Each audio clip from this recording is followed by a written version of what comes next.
حسین بادشاہ، حسین شہنشاہ، حسین بادشاہ، حسین شہنشاہ۔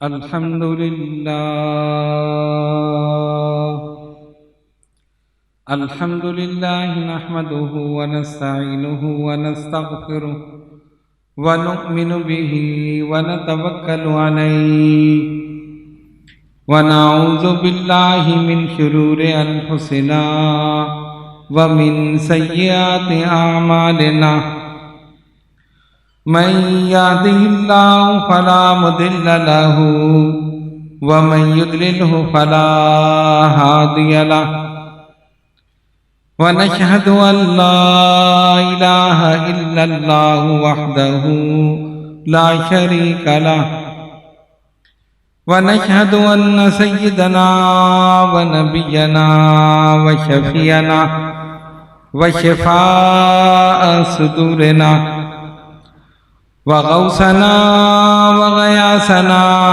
ومغيثنا ومعيننا وقطبنا وفريدنا ونظامنا وسراجنا وأولانا وأشرفنا ونور عيننا محمدا عبده ورسوله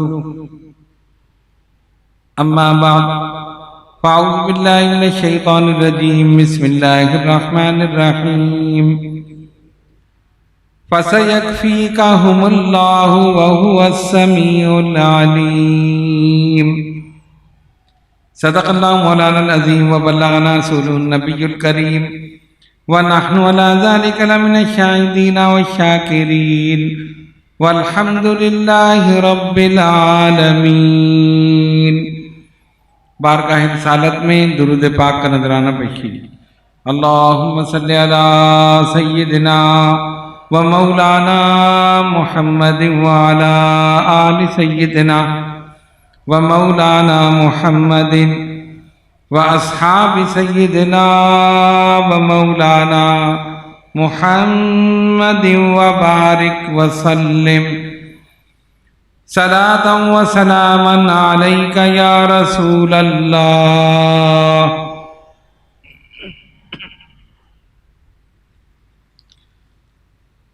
جیسا کہ آپ کے علم میں ہے، محافل محرم کا سلسلہ جاری ہے اور حسب ترتیب خلافت آپ کے سامنے بیان کر رہے ہیں۔ انشاءاللہ تعالی آج خلیفہ سویم داماد رسول جامع القرآن سیدنا عثمان ابن عفان رضی اللہ تعالیٰ عنہ کے فضائل، مناقب اور آپ کے کارنامے بیان کریں گے۔ وما توفیقی الا باللہ العلی العظیم۔ نبی پاک علیہ الصلوۃ والسلام کا ہر صحابی اپنی جگہ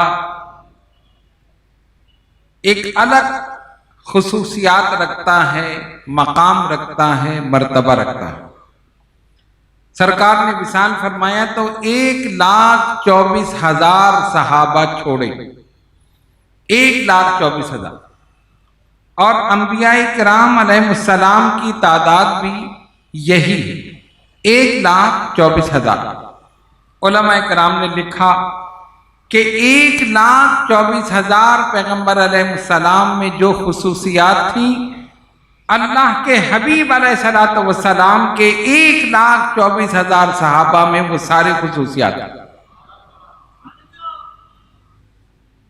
انہوں نے جس طرح نبی پاک علیہ الصلوۃ والسلام کا ساتھ دیا، اپنی جانیں قربان کی، اپنا تن من دھن سب کچھ قربان کر دیا، اللہ کے حبیب علیہ الصلوۃ والسلام نے انہیں جنت کی بشارت عطا فرما دی۔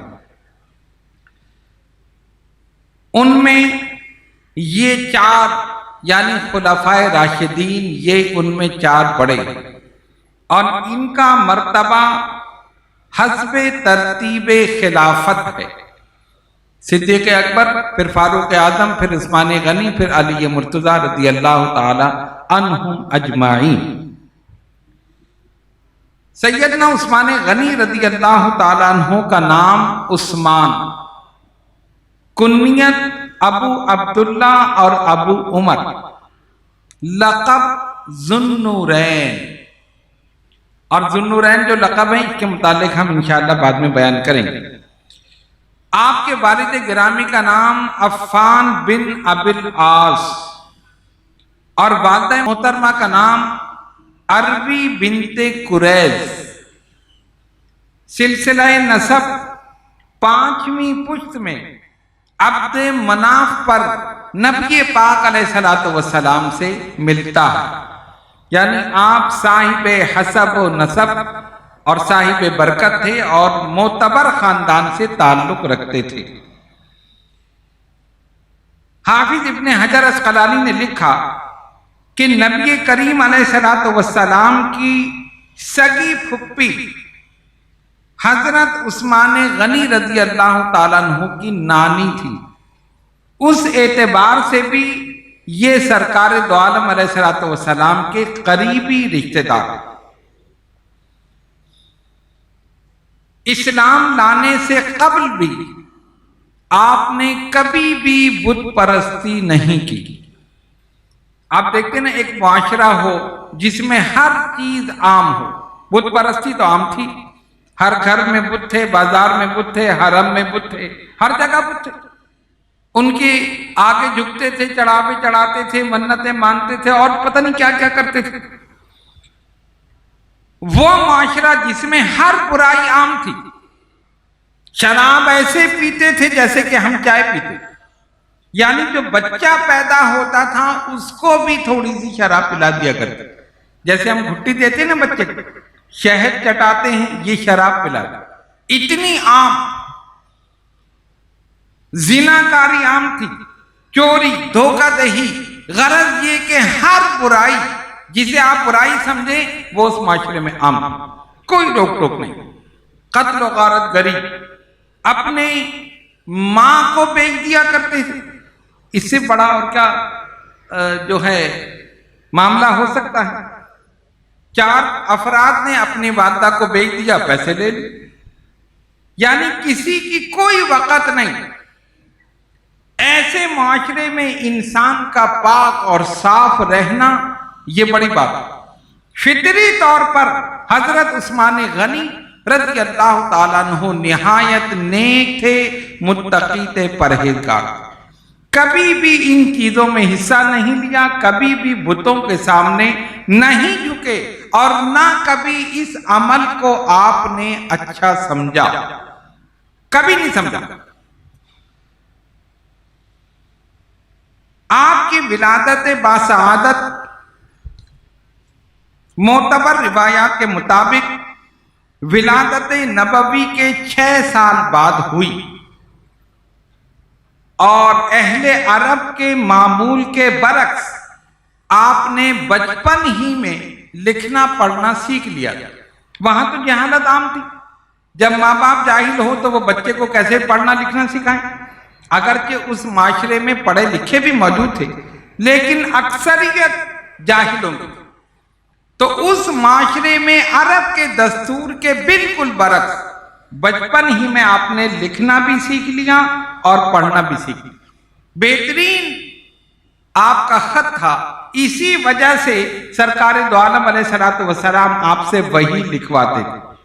کاتب وحی میں سے بھی آپ ہیں اور آپ کا نام کاتبان وحی میں شامل ہے۔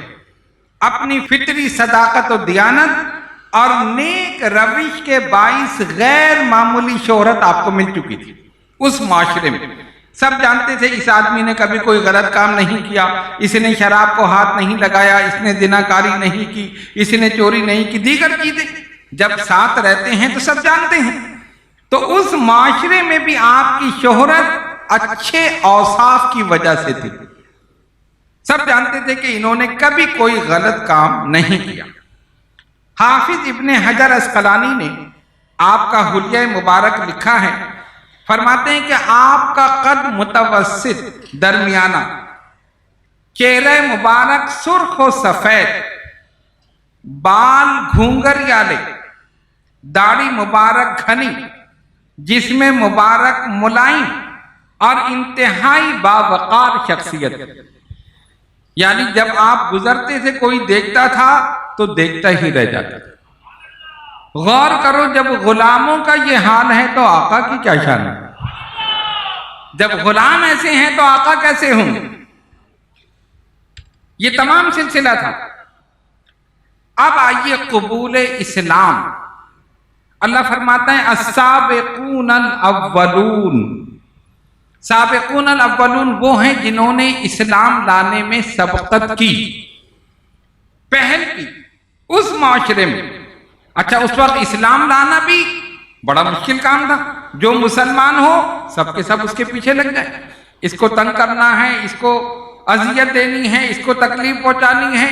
ہر وہ طریقہ جس سے تکلیف پہنچے مسلمان کو پہنچانا. اس زمانے میں اسلام لانا کوئی معمولی کام نہیں تھا. اس وقت اسلام لانے میں چوتھے شخص تھے حضرت عثمان غنی رضی اللہ عنہ. 3 افراد نے اسلام قبول کیا، چوتھے حضرت عثمان غنی رضی اللہ تعالی عنہ. آپ کے اسلام لانے کا واقعہ یہ ہے، فرماتے ہیں کہ میں اپنی خالہ جن کا نام تھا سعدی بنت قریظ، میں ان کے گھر چلا گیا، ملنے کے لیے گیا. گفتگو ہوتی رہی. دوران گفتگو ذکر نکل آیا نبی پاک علیہ الصلوۃ والسلام کا. اب کوئی نئی بات ہوتی ہے نا تو لوگ اس کا چرچا کرتے ہیں کہ دیکھو تم نے سنا فلاں بات ہوئی، یہ فلاں بات ہوئی. اب ان کے لیے تو ایک نئی چیز تھی. ایک شخص نے نبوت کا دعویٰ کیا، میں اللہ کا رسول ہوں، اللہ ایک ہے، اس کا کوئی شریک نہیں. تو ان کو ایک نئی بات معلوم ہوئی. تو انہوں نے کہا عثمان تم نے سنا ہے محمد صلی اللہ علیہ وسلم نے نبوت کا اعلان کر دیا؟ ہاں سنا تو ہے میں نے. کیسے ہیں وہ؟ خالہ نے کہا عثمان وہ برائی سے روکتے ہیں، بھلائی کی طرف بلاتے ہیں. ان کا پیغام سپیدہ سحر کی طرح نمایاں ہے اور اس کو قبول کرنے میں کوئی مسئلہ نہیں ہے. ایک عام فہم آدمی سمجھدار اس پیغام کو آسانی سے سمجھ سکتا. جو باتیں وہ بتاتے ہیں وہ لوگوں کے دلوں میں اتر جاتا. اور حقیقت حال یہی تھی. نبی پاک علیہ الصلوۃ والسلام کی زبان مبارک میں اللہ نے ایسی تاثیر دی تھی کہ جو بھی قریب جاتا تھا کلمہ پڑھ کے مسلمان ہو جاتا. اسی لیے تو ابو جہل روکتا تھا ارے ان کے قریب نہ جانا، جو بھی جاتا ہے مسلمان ہو جاتا ہے. اللہ نے ایسی شیریں زبانی عطا کی تھی. ایک مرتبہ اس نے کیا کیا، ایک آدمی کو لے کر آیا جو تھا قیافہ شناس، یعنی آدمی کے چہرے کو دیکھ کر بتا دے یہ کیسا ہے. یہ بھی ایک علم ہے. جو لوگ اس میں ماہر ہیں وہ انسان کو دیکھ کر بتاتے ہیں اچھا اس کا ناک نقشہ ایسا ہے، اس کے عادات و اطوار دور سے دیکھیں ہاں یہ اس قسم کا ہے، اس کا مزاج ایسا ہے، یہ سچا ہے، یہ جھوٹا ہے، دیگر باتیں بتاتے. تو ایک آدمی بڑا مشہور تھا اس معاملے میں. تو ابو جہل نے کیا کیا، اس کو لے کر آیا سرکار دو عالم علیہ الصلوۃ والسلام دور بیٹھے صحابہ میں. کہتا ہے بتاؤ وہ آدمی کیسا ہے. کیا مطلب؟ کہا وہ جو 4 آدمیوں کے بیچ میں بیٹھا ہے نا درمیان میں، اس کا چہرہ دیکھو اور بتاؤ یہ کیسا آدمی، سچا ہے یا جھوٹا ہے. اور وہ یہ سوچ کر آیا تھا کہ یہ غلط بات کہے گا پھر میں ہنسوں گا، مذاق اڑاؤں گا، لوگوں سے کہوں گا دیکھو یہ تو چہرہ دیکھ کر بتا دیتا. اس نے غور سے دیکھا، پوچھا ابو جہل سے کون ہے؟ کہا وہ جو 2-3 آدمیوں کے درمیان جو بیٹھا ہے. اس نے غور سے دیکھا سرکار دو عالم علیہ الصلوۃ والسلام کے چہرے مبارک کو. اچھا دیکھ کر پوچھا یہ کیا کہتا ہے؟ ابو جہل نے بڑے ہنس کر کہا تمسخر کے ساتھ ارے یہ تو کہتا ہے میں اللہ کا نبی ہوں. اس نے کہا سچ کہتا ہے؟ اب بڑا حیران ہوا، سچ کہتا ہے؟ ہاں اگر یہ کہتا ہے میں اللہ کا نبی ہوں، سچ کہتا ہے، خدا کی قسم یہ چہرہ جھوٹے کا نہیں ہو سکتا، یہ سچے کا چہرہ.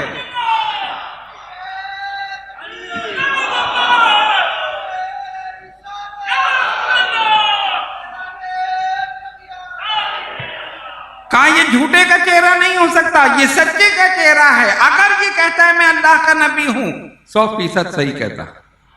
وہ بیچارہ منہ لے کر رہ گیا، میں تو لایا تھا اسی لیے کہ یہ کوئی خامی نکالے گا، اس نے تو اور خوبیاں نکالی۔ کمال تو یہی ہے کہ دشمن بھی تعریف کرے، دوست تعریف کرے تو کمال نہیں ہے، اپنے تو سبھی تعریف کرتے ہیں۔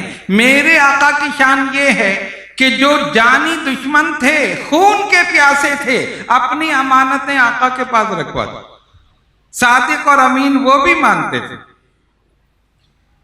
بہر صورت حضرت عثمان غنی رضی اللہ تعالیٰ عنہ فرماتے ہیں گفتگو ہوتی رہی تو میری خالہ نے سرکار کی اتنی تعریف کی کہ حضور علیہ السلام کی محبت میرے دل میں جلوہ گر ہو گئی۔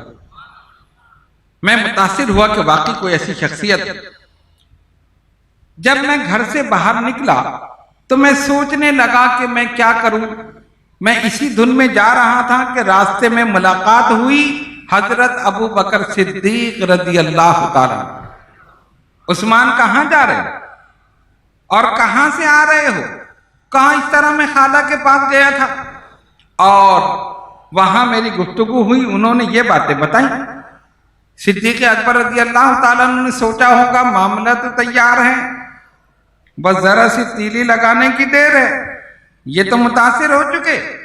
کہا عثمان تم صاحب فہم و فراست ہو، تم جانتے ہو تمہاری قوم جن تراشیدہ بتوں کی عبادت کرتی ہے، جھکتی ہے، یہ کیسا عمل ہے؟ تم تو جانتے ہو نا صاحب فہم و فراست۔ عثمان ان چیزوں کو چھوڑ دو، آؤ رسول اللہ صلی اللہ علیہ وسلم کے پاس چلیں اور آؤ اسلام قبول کر لو۔ فرماتے ہیں کہ میں صدیق اکبر رضی اللہ تعالیٰ عنہ کے ساتھ سرکار کی بارگاہ میں گیا۔ پہلے سے بھی دوستی تھی ان کی آپس میں۔ حضور علیہ السلام کی بارگاہ میں پہنچے، آقا نے ایک نظر ڈالی، فرمایا عثمان اللہ کی جنت قبول کر لو، میں تمہارا بھی رسول ہوں، تمہاری قوم کا بھی رسول۔ حضرت عثمان غنی رضی اللہ تعالیٰ عنہ فرماتے ہیں یہ الفاظ حضور پر نور صلی اللہ علیہ وسلم نے اس انداز سے ادا کیے کہ سرکار کی زبان مبارک سے نکلے میرے دل میں اتر گئے، اسی وقت کلمہ پڑھ کے مسلمان ہوں۔ شاعر لکھتا ہے یعنی آپ مسلمان ہوئے ہیں صدیق اکبر رضی اللہ تعالیٰ عنہ کی تبلیغ سے، اور آپ کی خالہ سعدی بنت قریظ نے جو نبی پاک علیہ السلام کی تعریف کی، وہ تمام چیزیں آپ کے دل میں گھر کر گئی۔ شاعر لکھتا ہے ابو بکر آج اس توحید حق کا جام لے آئے کہ جس سے حضرت عثمان بھی ایمان لے آئے، غرض ایمان لائے سب سے پہلے اپنے گھر والے، پھر آئے دوست اس حلقے میں دل والے نظر والے،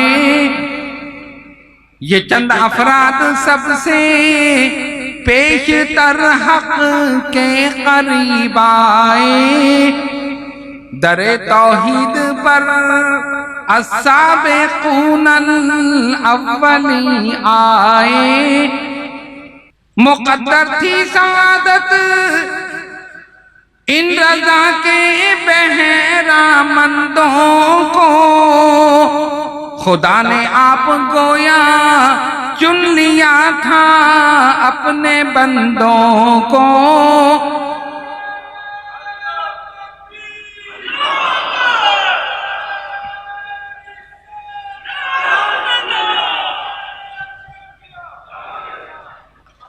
خدا نے آپ گویا چن لیا تھا اپنے بندوں کو،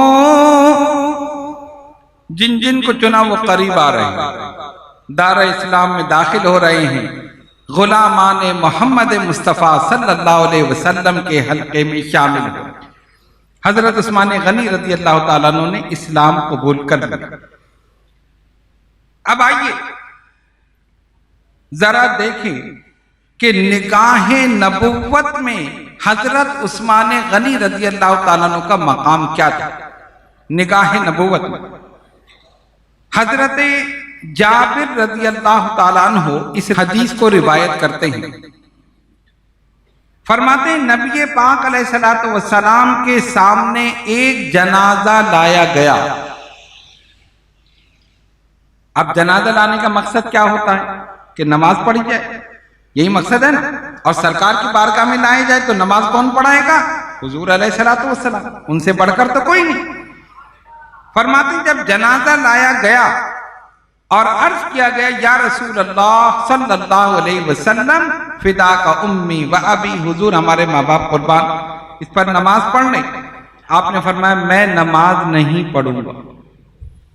غور کیجیے، سرکار نے تو خود حکم دیا ہے کہ جب جنازہ دیکھو تو نماز پڑھو، شامل ہو جاؤ اس میں، اس کو کندھا دو، اور اگر ہو سکے تو قبرستان تک جاؤ۔ یہ ساری فضیلتیں حضور علیہ السلام نے بتائیں اور اس کی نیکیاں بھی بتائیں۔ اب صحابہ حیران، سرکار تو حکم دیتی ہے کہ جنازے کے ساتھ جاؤ، جنازے کی نماز پڑھو، قبرستان جاؤ، اور عرض کیا کہ سرکار نماز پڑھیں، کہا میں اس کی نماز نہیں پڑھاؤں۔ پوچھا کیوں؟ کہا یہ شخص میرے عثمان سے بغض رکھتا تھا۔ غور کیجیے، یہ شخص میرے عثمان سے بغض رکھتا تھا۔ یہیں سے پتہ چل گیا کہ جو حضرت عثمان غنی رضی اللہ تعالیٰ عنہ سے بغض رکھے، نبی پاک علیہ السلام اس کا جنازہ پڑھنا یا پڑھانا پسند نہیں فرماتے۔ کتنی بڑی عبرت کی بات ہے کہ اگر پڑھا دیتے تب، ارے جس کے جنازے پہ سرکار کھڑے ہو جائیں، دست مبارک اٹھا دیں یا نماز پڑھا دیں، اس کے جنتی ہونے میں کوئی شک ہو سکتا ہے؟ اس کی بخشش میں کوئی شک ہو سکتا ہے؟ اسی لیے تو ہم کہتے ہیں، یہ جو بعض لوگ کہتے ہیں نا جی تم سویم کیوں کرتے ہو، تم 40واں کیوں کرتے ہو؟ حضور نے تو 40واں کیا نہیں، سرکار نے تو سویم کیا نہیں، حضور نے تو 10واں 20واں کیا نہیں۔ یہ سنیوں نے بریلویوں نے نکال دیا 10واں 20واں 30واں 40واں، یہ تم کیوں کرتے ہو؟ سرکار نے تو کیا نہیں۔ ہم نے کہا ہم بھی جانتے نہیں کیا، لیکن یہ بتاؤ کیوں نہیں کیا؟ اس لیے نہیں کیا کہ ضرورت ہی نہیں تھی، ضرورت ہی نہیں تھی۔ کیوں؟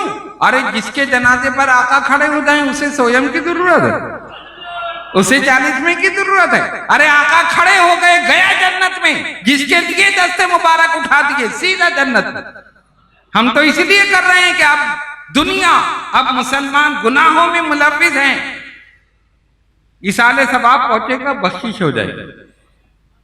انتقال کے بعد ایصال ثواب ہوا، پہنچ گیا، 10ویں میں ہوا، 20ویں میں ہوا، 30ویں میں ہوا، 40ویں میں ہوا، سالانہ فاتحہ میں ہوا، بخشش ہو جائے گی۔ اسی لیے سرکار نے فرمایا میری امت امت مرحومہ ہے، یہ گناہوں کے ساتھ قبروں میں داخل ہوگی اور نیکیوں کے ساتھ نکلے گی۔ کیسے نکلے گی؟ گناہوں کے ساتھ داخل ہوگی تو نیکیوں کے ساتھ کیسے نکلے گی؟ یہ ایصال ثواب پہنچتا رہے گا، بخشش ہو جائے گی۔ پریشان تو وہ ہوں گے جن کے پیچھے کوئی نہیں ہے، وہاں جا کے کہیں گے کاش ہم بھی کہتے تھے، کر لیتے تو اچھا تھا، ہم نے خود تو نہیں کیا، پیچھے سے تو کچھ پہنچ جاتا۔ ارے سنیوں کی طرف سے 10ویں میں پہنچ رہا ہے، 20ویں میں، 30ویں میں، 40ویں میں، اللہ فرمائے گا جاؤ اس کو بخش دی، بخشی تو ہوگی۔ بہرحال حضور علیہ السلام نے جنازہ پڑھانے سے منع کر دیا۔ کتنی بڑی عبرت کی بات۔ اس حدیث کو امام ترمذی نے اور ابن ابی حاتم نے روایت کیا۔ دوسری حدیث حضرت ابو موسیٰ اشعری رضی اللہ تعالی عنہ اس کو روایت کرتے ہیں، فرماتے ہیں کہ نبی پاک علیہ السلام ایک باغ میں داخل ہوئے اور آپ نے مجھے باغ کے دروازے پر کھڑا کر دیا، حفاظت پر مامور کر دیا، یہاں کھڑے ہو جاؤ، یعنی جو بھی آئے اس کو روکنا۔ سرکار اندر باغ میں تشریف ہے، فرماتے ایک آدمی آیا، اس نے اندر آنے کی اجازت طلب کی۔ میں نے سرکار سے کہا ایک آدمی آیا ہے، وہ اندر آنے کی اجازت طلب کر رہا۔ آقا نے فرمایا اسے اندر آنے کی اجازت بھی دے دو، ساتھ ہی جنت کی بشارت بھی دے دو۔ پوچھا نہیں ہے کون ہے؟ پوچھا نہیں ہے بھائی، آپ پوچھتے نا بھائی ہے کون جو آ رہا ہے، کون ہے آنے والا؟ نہ انہوں نے بتایا نہ انہوں نے پوچھا، آنے والے کو آنے دو، اجازت بھی دے دو، جنت کی بشارت بھی دے دو۔ کہنے میں جب میں نے دیکھا آنے والا کون تھا، ابو بکر صدیق رضی اللہ تعالی۔ اچھا آ گئے، کچھ دیر کے بعد پھر دروازہ کھٹکھٹایا باغ کا، یہ وہیں کھڑے تھے، انہوں نے کھولا، کون؟ انہوں نے دیکھا، پھر آگے کہا یا رسول اللہ صلی اللہ علیہ وسلم، ایک شخص اندر آنے کی اجازت طلب کر رہا، سرکار نے فی الفور فرمایا اسے آنے کی اجازت دے دو، ساتھ ہی جنت کی بشارت دے دو۔ کہتے جو شخص اندر داخل ہوا سیدنا فاروق اعظم رضی اللہ تعالی۔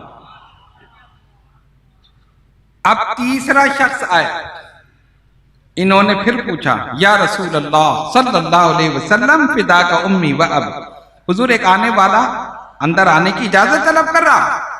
اب آقا خاموش، کچھ دیر توقف فرمایا اور فرمایا ہاں اس کو بھی اندر آنے کی اجازت دے دو، لیکن مصائب و آلام کے ساتھ جنت کی بشارت دے دو، مصائب و آلام کے ساتھ جنت کی بشارت دے دو۔ کہتے وہ تیسرا آنے والا حضرت عثمان غنی رضی اللہ عنہ۔ یہ پہلے سے اشارہ تھا حضور علیہ السلام کا۔ آپ جانتے ہیں نا کتنی مصیبت، کتنی پریشانیاں، 40 دن پانی بند رہا، ابھی آگے چل کے ہم آپ کو بتائیں گے تو آپ کو پتہ چلے گا کہ کتنی مظلومیت میں حضرت عثمان غنی رضی اللہ تعالیٰ عنہ کی شہادت ہوئی ہے۔ 40 دن پانی بند رہا ہے، آپ کا کھانا پینا ہر چیز 40 دن پہلے بند کر دی گئی۔ خیر وہ آگے چل کے آپ سنیں گے۔ نبی پاک علیہ السلام یہیں سے اشارہ دے رہے ہیں کہ عثمان غنی رضی اللہ تعالیٰ عنہ کو جنت ملے گی، لیکن مصائب، آلام، مصیبتیں، پریشانیاں پہلے سے بتا دیں۔ اس حدیث کو امام بخاری نے روایت کیا۔ تیسری حدیث حضرت طلحہ بن عبید اللہ رضی اللہ تعالیٰ عنہ، یہ بھی عشرہ مبشرہ میں سے ہیں، ان کا ذکر انشاءاللہ ہم بعد میں کریں گے آئندہ دنوں میں۔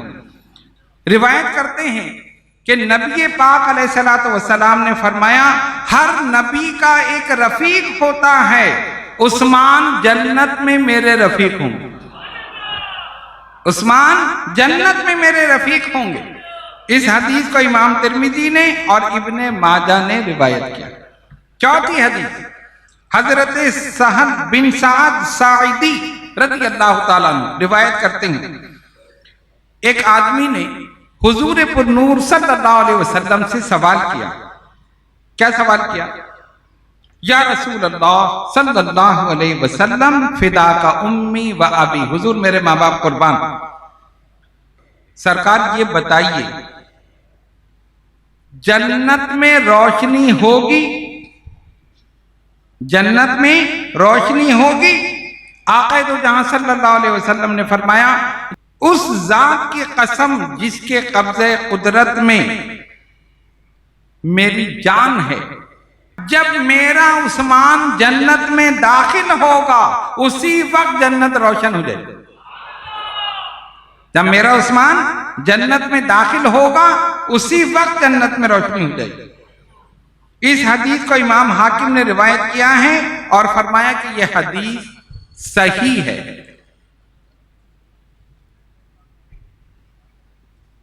چار حدیثیں ہم نے یہ آپ کے سامنے پیش کی، ویسے تو حدیث بہت ساری ہیں لیکن ہم نے یہ وقت کے لحاظ سے ہم نے یہ آپ کے سامنے پیش کی۔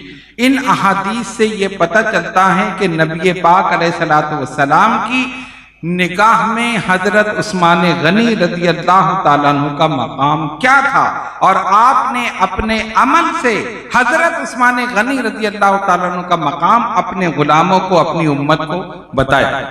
ام المومنین حضرت عائشہ صدیقہ رضی اللہ تعالیٰ عنہ فرماتی ہیں کہ نبی پاک علیہ السلام اپنے کاشان نبوت میں بے تکلفی سے بیٹھے ہوئے، چادر مبارک پنڈلی مبارک سے ہٹی ہوئی تھی۔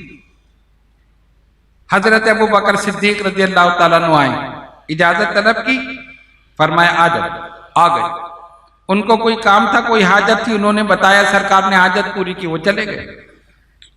حضرت عمر رضی اللہ تعالیٰ عنہ نے اجازت طلب کی، فرمایا آ جاؤ، ان کو کوئی کام تھا، انہوں نے اجازت طلب کی، اپنی گزارشات بیان کی، سرکار نے جو کچھ کرنا تھا وہ کیا، جو بتانا تھا بتا دیا، چلے گئے۔ اب حضرت عثمان غنی رضی اللہ تعالیٰ عنہ نے آنے کی اجازت طلب کی۔ جب یہ دونوں آئے، نبی پاک علیہ الصلوۃ والسلام اسی انداز میں بیٹھے رہے، آپ کی پنڈلی مبارک سے چادر مبارک ہٹی ہوئی تھی۔ جب حضرت عثمان غنی رضی اللہ تعالیٰ عنہ نے اندر آنے کی اجازت طلب کی، ام المومنین حضرت عائشہ صدیقہ رضی اللہ تعالیٰ عنہ فرماتی ہیں سرکار بیٹھ گئے، آپ نے اپنا وہ تہبند مبارک صحیح کر لیا، بیٹھ گئے۔ پھر حضرت عثمان غنی رضی اللہ تعالیٰ عنہ داخل ہوئے، ان کو جو کام تھا انہوں نے کہا، بتایا، عرض کی، سرکار نے پورا کیا اور چلے گئے۔ تو میں نے عرض کی، یا رسول اللہ صلی اللہ علیہ وسلم، سرکار ابو بکر آئے آپ اسی طرح بیٹھے رہے، عمر آئے آپ اسی طرح بیٹھے رہے، عثمان غنی جب آئے انہوں نے اجازت طلب کی، آپ نے فوراً چادر سے اپنی پنڈلی کو ڈھانپ لیا اور آپ بیٹھ گئے، وجہ کیا ہوئی؟ فرمایا عائشہ میں اس شخص سے حیا کیوں نہ کروں جس سے آسمان کے فرشتے بھی حیا کرتے ہیں، عثمان سے آسمان کے فرشتے بھی حیا کرتے ہیں۔ یہ شان ہے حضرت عثمان غنی رضی اللہ تعالیٰ عنہ۔ آپ کا لقب ذوالنورین، نبی پاک علیہ الصلوۃ والسلام کی دو صاحبزادی حضرت سیدہ رقیہ رضی اللہ تعالیٰ عنہ، پہلے ان سے نکاح ہوا، 14 سال وہ آپ کے نکاح میں رہی، 14 سال۔ جب ان کا وصال ہوا، اچھا ان کا وصال ہوا اس وقت جب سرکار جنگ بدر پہ تشریف لے گئے، اسی وجہ سے حضرت عثمان غنی رضی اللہ تعالیٰ عنہ جنگ بدر میں شریک نہ ہو سکے۔ سرکار نے فرمایا تم اپنی اہلیہ کی تیمارداری کرو، کوئی اور نہیں تھا، اور اسی بیماری میں ان کا وصال ہو گیا، ان کا وصال ہو گیا۔ حضرت عثمان غنی رضی اللہ تعالیٰ عنہ غمگین رہنے لگے۔ سرکار نے پوچھا عثمان کیا ہے؟ یا رسول اللہ صلی اللہ علیہ وسلم میرا رشتہ خاندان رسالت سے ٹوٹ گیا، داماد تھے۔ حضور علیہ الصلوۃ والسلام نے فرمایا عثمان یہ جبریل کھڑے ہیں اور جبریل مجھ سے کہہ رہے ہیں کہ ام کلثوم کا نکاح عثمان سے کر دو۔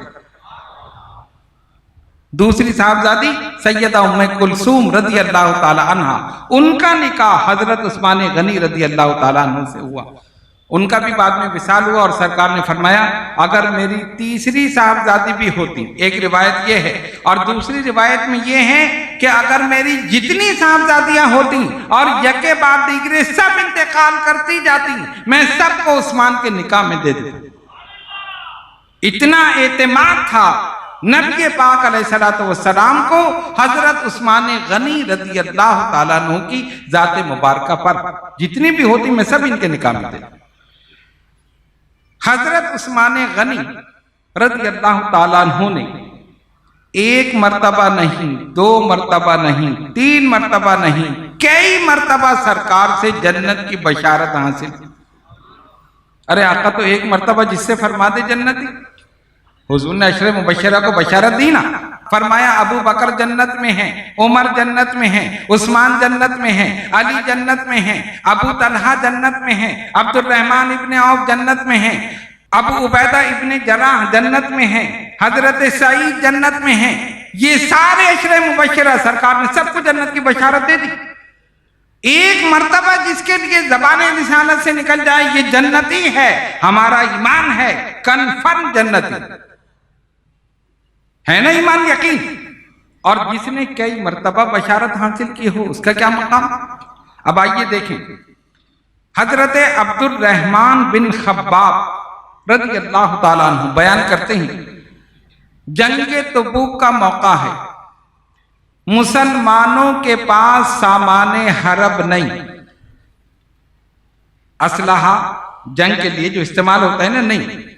اس زمانے میں کیا سامان حرب تھا؟ تلواریں، نیزے، بھالے، اونٹ، گھوڑے، یہی سامان ہوتا تھا، زرہ بختر، یہی لوگ استعمال کرتے تھے۔ بے سر و سامانی کا حال، چند تلواریں ہیں، چند نیزے، چند بھالے، 8-10 اونٹ اور پیسہ بھی نہیں کہ سامان خرید لیں، ایسی کیفیت۔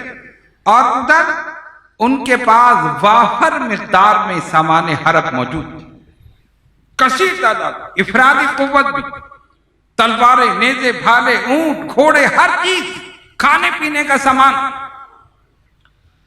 جب یہ کیفیت ہو تو ظاہر پریشان ہونا ایک فطری امر ہے۔ حضور علیہ الصلوۃ والسلام نے اعلان فرمایا، کون ہے جو لشکر اسلام کی مدد کرے؟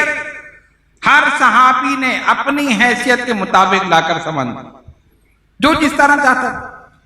حضرت عبد الرحمن بن خباب رضی اللہ تعالیٰ عنہ بیان فرماتے ہیں، حضرت عثمان غنی رضی اللہ تعالیٰ عنہ کھڑے ہو گئے۔ اچھا، سرکار نے پہلی مرتبہ اعلان فرمایا، مسلمانوں جنگ کی تیاری میں حصہ لو، ہمارے پاس کچھ نہیں ہے، سامان حرب نہیں ہے، جو جس سے جو کچھ ہو سکتا ہے وہ دے۔ کہتے ہیں حضرت عثمان غنی رضی اللہ تعالیٰ عنہ کھڑے ہو گئے اور عرض کی، یا رسول اللہ صلی اللہ علیہ وسلم، فدا کا امی و ابی، حضور میرے ماں باپ قربان، 100 اونٹ بمیں ساز و سامان کے میں لشکر اسلام کو دے رہا ہوں۔ 100 اونٹ معمولی بات نہیں ہے، اس زمانے میں اونٹ کی بڑی قیمت تھی۔ سرکار نے فرمایا بیٹھ جاؤ، بیٹھ گئے۔ کچھ دیر کے بعد نبی پاک علیہ الصلوۃ والسلام نے دوبارہ تلقین کی، مسلمانوں لشکر اسلام کی مدد کرو۔ کہتے ہیں پھر حضرت عثمان غنی رضی اللہ تعالیٰ عنہ کھڑے، یا رسول اللہ صلی اللہ علیہ وسلم، 200 اونٹ بمیں ساز و سامان کے لشکر اسلام کو دیتے۔ حضور نے فرمایا بیٹھ گئے، بیٹھ گئے۔ تیسری مرتبہ حضور علیہ الصلوۃ والسلام نے تلقین کی، پھر حضرت عثمان غنی رضی اللہ تعالیٰ عنہ کھڑے ہوئے، اسی طرح باادب عرض کی، یا رسول اللہ صلی اللہ علیہ وسلم، میرے ماں باپ آپ پہ قربان، اب 300 اونٹ بمیں ساز و سامان کے اس لشکر کے لیے میں دے رہا ہوں۔ حضور علیہ الصلوۃ والسلام کا چہرہ کھل گیا، اور اس کے بعد یہی نہیں بلکہ بعض روایت میں آیا کہ 500 دینار، اور بعد میں آیا اس سے زیادہ حضور کی بارگاہ میں پیش کر۔ ذرا سا غور کرو، آپ کو ضرورت ہو اور کوئی اس ضرورت کو اس وقت پورا کر دے تو دل سے دعا نکلے گی یا نہیں نکلے گی کہ دیکھو ایسے موقع پر اس شخص نے مدد کی ہے، اور سرکار اپنے لیے نہیں مانگ رہے ہیں، لشکر اسلام کے لیے مانگ رہے ہیں، لشکر اسلام کے لیے ترغیب دے رہے۔ جب وہ درہم دیے، صحابی کہتے ہیں ہم نے دیکھا درہم اس ہاتھ سے اس ہاتھ میں حضور علیہ الصلوۃ والسلام الٹ پلٹ رہے ہیں، فرما رہے ہیں اللہ میں عثمان سے راضی ہوں، تو بھی عثمان سے راضی ہو جا، میں عثمان سے راضی ہوں، تو بھی عثمان سے راضی ہو جا۔ فرمایا عثمان جنتی ہیں، آج کے بعد ان کا کوئی عمل انہیں اذیت یا تکلیف نہیں پہنچے۔ یہ ہے دل سے نکلی ہوئی دعا اور جنت کی بشارت جو حضرت عثمان غنی رضی اللہ تعالیٰ عنہ کو ملی۔ ایسے موقع پر لشکر اسلام کی مدد کیا۔ مسجد نبوی کی توسیع کا موقع آیا، اسلام نے ترقی کی، لوگ جوق در جوق اسلام میں داخل ہوئے۔ مسجد چھوٹی تھی، ضرورت پڑی کہ اس کو وسیع کیا جائے۔ آقا دو جہاں صلی اللہ علیہ وسلم نے فرمایا، کون ہے وہ جو یہ قطع زمین خرید کر مسجد میں شامل کرتا ہے اور ہم سے اس کے بدلے جنت لیتا؟ حضرت عثمان رضی اللہ تعالیٰ عنہ کھڑے ہو گئے، یا رسول اللہ میں یہ کام کرتا۔ آپ نے اپنی ذاتی پیسے سے، حق حلال کی کمائی سے وہ قطع زمین خرید کر مسجد نبوی میں شامل کر دیا اور سرکار سے جنت حاصل کر دی۔ اچھا، مسجد کا معاملہ یہ ہے، جب تک مسجد قائم رہے گی، لوگ نماز پڑھتے رہیں گے، جس نے بنائی ہے ثواب ملتا رہے۔ جس نے مسجد بنائی یا کوئی حصہ خرید کر، زمین کا ٹکڑا خرید کر مسجد میں شامل کر دیا، تو مسجد تو قیامت تک کے لیے ہے نا، مسجد کو ہٹایا نہیں جاتا۔ تو مسجد جب بن گئی جب تک لوگ نماز پڑھتے رہیں گے ثواب اسے ملتا رہے گا۔ فاروق اعظم رضی اللہ تعالیٰ عنہ نے توسیع کی، اور اس کے بعد عثمان غنی رضی اللہ تعالیٰ عنہ نے توسیع کی اس حصے میں جو آپ نے اپنے پیسے سے زمین خرید کر مسجد نبوی میں شامل کی۔ جب تک نماز ہوتی رہے گی ثواب عثمان غنی رضی اللہ تعالیٰ عنہ کے روح مبارک کو پہنچتا ہے۔ مسجد نبوی قائم ہے نا، قیامت تک قائم رہے، قیامت تک ثواب جاری۔ اور یہی نہیں بلکہ اپنے دور خلافت میں آپ نے مزید اس کی توسیع کی۔ یہ تو سرکار کے سامنے کیا نا کہ قطع زمین خرید کر شامل کر دیا، مسجد وسیع ہو گئی، لیکن اپنے دور خلافت میں مزید اس کو وسیع کیا۔ اور حضرت ایک صحابی فرماتے ہیں کہ ہم نے یہ دیکھا کہ آپ نے اثر 9 مسجد کو تعمیر کیا دوبارہ سے، اور مزید زمین اس کے اندر شامل کی، ساگوان کی لکڑی سے اس کی چھت بنائی، یعنی اس زمانے میں جو بہترین لکڑی تھی اس سے اس کی چھت بنائی، اس کے ستون بنائے، اسے روشن کیا، اس میں چراغ جلائے۔ یہ کام تھا حضرت عثمان غنی رضی اللہ تعالی عنہ کا۔ مدینہ طیبہ میں ایک کنواں بیر روما، جو بعد میں بیر عثمان کے نام سے مشہور ہوا اور آج تک اسی نام سے مشہور ہے، ایک یہودی کی ملکیت۔ مسلمان پانی لیتے تھے، وہ پیسہ لیتا، پیسہ دو پانی لے لو، اور ظاہر یہودی تھا تو تنگ بھی کرتا تھا۔ نبی پاک علیہ السلام نے دیکھا، فرمایا کون ہے جو اس کنویں کو خرید کر مسلمانوں کے لیے وقف کرے اور ہم سے اس کے بدلے جنت لے۔ حضرت عثمان غنی رضی اللہ تعالیٰ عنہ نے فوراً اپنے خادموں کو دوڑا دیا، جاؤ اس سے بات کرو، اس سے بات کی، وہ تیار نہیں ہوا دینے پر۔ پھر اس بات پر رضامندی ہوئی کہ 12,000 درہم دیے جائیں گے اور آدھا کنواں میں تقسیم کروں گا، آدھا کنواں میں تمہیں دوں گا، 12,000 درہم میں آدھا کنواں۔ اب آپ سوچیں گے آدھا کنواں کس طرح؟ بھئی کنویں کے تو ٹکڑے نہیں کیے جا سکتے کہ بھئی آدھا تم لے لو آدھا ہم لے لو، وہ تو کنواں تو ایسی چیز ہے۔ طے یہ پایا کہ 12,000 درہم حضرت عثمان غنی رضی اللہ تعالیٰ عنہ دے دیں، ایک دن کے لیے کنواں حضرت عثمان کی ملکیت ہوگا، ایک دن یہودی کی ملکیت ہوگا۔ اس طرح اس نے آدھا کنواں بیچا۔ اب کیا ہوا، جس دن حضرت عثمان غنی رضی اللہ تعالیٰ عنہ کی باری ہوتی، آپ بالکل فری پانی دیتے، کوئی پیسہ نہیں، سب مسلمانوں کو دیتے۔ اچھا مسلمان بھی ظاہر ہوشیار تھے، ان کو پتا تھا کہ دوسرے دن لیں گے تو پیسے دینے پڑیں گے، تو وہ 2 دن کا پانی ایک ہی دن میں جمع کر لیتے۔ کو پتا ہے نا بھئی کل پھر یہودی کی باری ہوگی، پرسوں پھر حضرت عثمان کی باری ہوگی، تو پہلے ہی دن جب حضرت عثمان نے فرمایا بالکل پھر یہ جس کو چاہے لے لے، جتنا پانی چاہے لے لے، تو مسلمان 2 دن کا پانی جمع کر لیتے، اور دوسرے دن جب یہودی کی باری ہوتی وہ بیچارہ خالی بیٹھا رہتا، کوئی جاتا ہی نہیں اس کے پاس، ظاہر پانی ان کے پاس موجود ہے، 2 دن کا پانی۔ اب تیسرا دن ہوگا پھر حضرت عثمان کی باری ہوگی، پھر بھر لیں۔ اب وہ بیچارہ جو تھا وہ بڑا پریشان ہوا کہ مسلمانوں کو جو تنگ کرنے کی صورت تھی وہ ختم ہو گئی، تو اس نے کیا کیا، اس نے کہا نہیں ٹھیک ہے میں باقی بھی میں کنواں میں بیچ رہا ہوں۔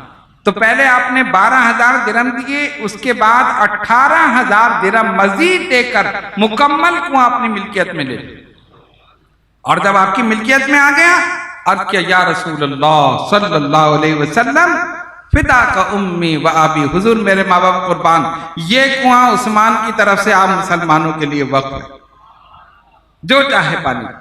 سرکار نے جنت کی بشارت دے دی، عثمان جنتی ہیں، عثمان جنتی ہیں رضی اللہ تعالی عنہ، جنت کی بشارت مل گئی۔ آپ کی ایک خصوصیت، صحابہ کی الگ الگ خصوصیات ہیں نا، کچھ فضائل تو ایسے ہیں نا جس میں سارے صحابہ شامل ہیں، اور سرکار دو عالم علیہ السلام نے علیحدہ علیحدہ خصوصیات بھی بیان فرمائی۔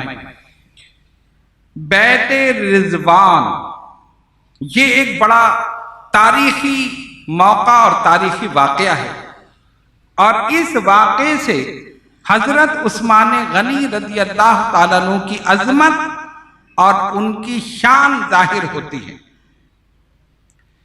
امام بخاری اور امام مسلم نے حضرت انس رضی اللہ تعالیٰ عنہ سے روایت کیا کہ رسول اللہ صلی اللہ علیہ وسلم نے 4 عمرے کیے، 4، اور ایک عمرے کے سوا باقی تینوں عمرے ماہ ذی قعدہ میں کی، ایک عمرے کے سوا۔ چوتھا عمرہ جو سرکار نے فرمایا وہ حج کے ساتھ ادا کیا جو ذی الحج میں ادا ہوا۔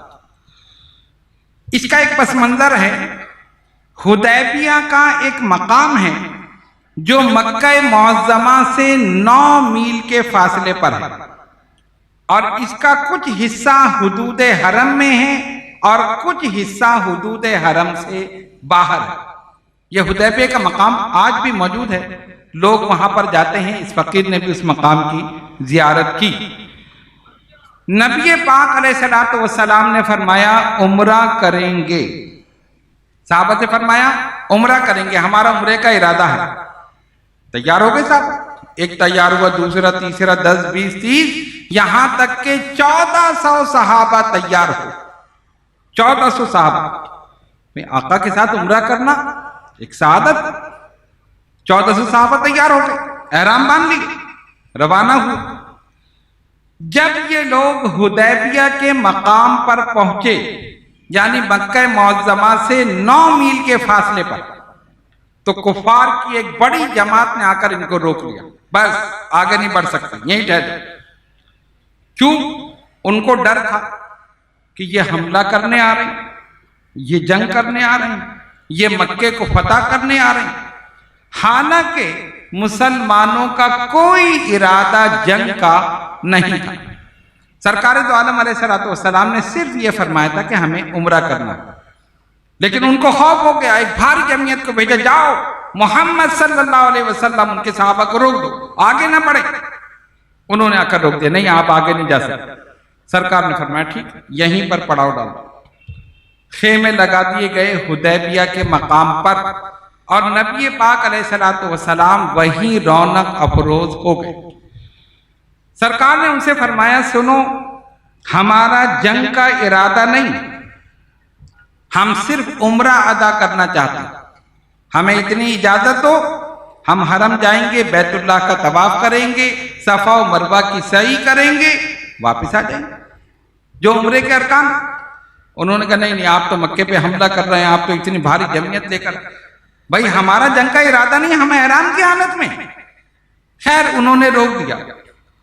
اس وقت نبی پاک علیہ الصلوۃ والسلام نے حضرت عثمان غنی رضی اللہ تعالیٰ عنہ کو اپنا سفیر بنا کر مکہ معظمہ بھیجا۔ فرمایا عثمان تم جاؤ ہماری طرف سے، اور ان کو جا کر یہ بتاؤ کہ ہمارے نبی صلی اللہ علیہ وسلم یہ فرماتے ہیں کہ ہمارا جنگ کا ارادہ نہیں، ہم صرف عمرے کے ارادے سے آئے ہیں، اتنی اجازت دو کہ ہم عمرہ ادا کر لیں، واپس آ جائیں گے۔ آپ نے فرمایا ٹھیک، روانہ ہو گئے۔ حضرت عثمان غنی رضی اللہ تعالیٰ عنہ جب گئے، انہوں نے کیا کیا، آپ کو پکڑ کے بند کر دیا، نظر بند جسے کہتے ہیں، مطلب تکلیف نہیں پہنچائی لیکن نظر بند کر دیا کہ یہ جانے نہ پائیں۔ اب کئی دن گزر گئے، کوئی رابطہ نہیں۔ ادھر سے کسی نے یہ خبر اڑا دی کہ حضرت عثمان غنی رضی اللہ تعالیٰ عنہ کو شہید کر دیا گیا۔